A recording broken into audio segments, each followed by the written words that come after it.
Welcome to today's video, where we are diving into a fascinating problem that involves writing a recursive algorithm to compute the nth even triangle number.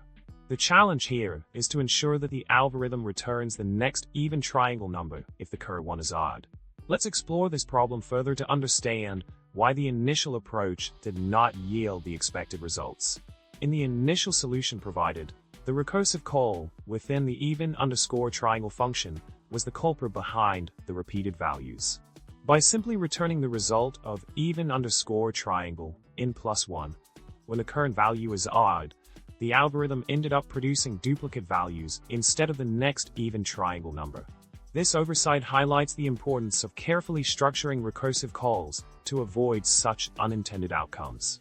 To address this issue, a revised solution was introduced. By incorporating conditional statements within the even_triangle function, we can accurately calculate the nth even triangle number without encountering duplicate values.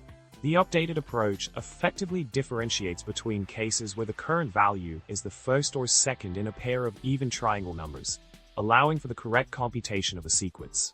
Building upon this concept, a more streamlined version of the recursive function was introduced. By combining the calculation logic and base case into a single return statement, the even_triangle function now efficiently computes the nth even triangle number by adjusting the increment factor based on the parity of the current value. This optimized approach ensures clarity and conciseness in generating the desired sequence of even triangle numbers. In summary, we delved into a captivating problem involving the recursive computation of even triangle numbers. Through iterative refinement and thoughtful adjustments, we arrived at a robust solution that accurately determines the nth even triangle number while avoiding duplicate values. I hope you enjoyed exploring this problem with me today. Remember to like, subscribe, and leave a comment below with your thoughts or any questions.